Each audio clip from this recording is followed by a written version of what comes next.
నమస్కారం. నేను చందు. ఈరోజు అంతర్యామిలో భాగంగా జీవన రహస్యం.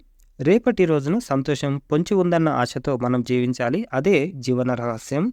అర్ధరాత్రి వేళ భయానకంగా ఉరుముతూ మెరుస్తూ ఉంది వాతావరణం. గాలి, వాన, అప్పుడప్పుడు మెరిసే వెలుగులో మాత్రమే పరిసరాలు కనిపిస్తున్నాయి. ఎక్కడో పిడుగుపడింది. క్షేమంగా క్షణం గడిస్తే చాలు అన్నట్లుంది వాతావరణం. బిక్కుబిక్కుమంటూ ఏ పాకలో తలదాచుకున్నాడో ఒంటరి యాత్రికుడు. అయినా అతడి మస్తిష్కం వట్టిపోవట్లేదు. ఆశాకిరణాలతో ప్రకాశమానంగా ఉంది. ఎందుకంటే ప్రస్తుత వాతావరణం భీతి గొల్పుతున్నప్పటికీ, అంటే భయం కల్పిస్తున్నప్పటికీ అది శాశ్వతం కాదు. కాసేపట్లో గాలివాన వెలుస్తుంది. ఇంకా కొన్ని గడియల్లో అలుముకున్న కారుచీకటి సైతం వీడిపోతుంది. భానుదయం అవుతుంది. ప్రపంచం తేటపడుతుంది. దైనందిన వ్యాపకాలు ఊపందుకుంటాయి. అదే ప్రపంచ జీవిత పోకడ. అదే ఆ యాత్రికుడికి తెలిసిన జీవన రహస్యం.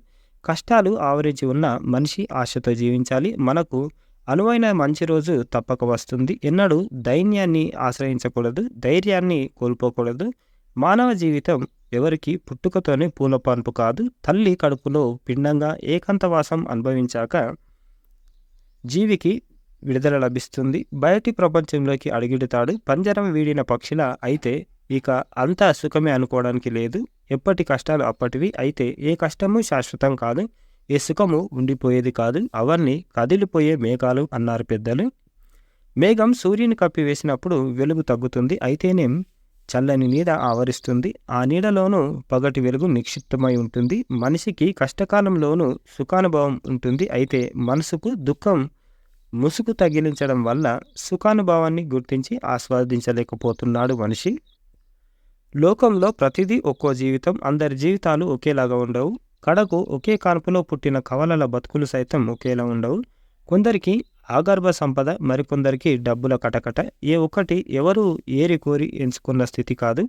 ధైర్యాన్ని ఆవిరి చేసే ఏ ఆలోచనకు మనసులో ఎన్నడూ తావివ్వకూడదు.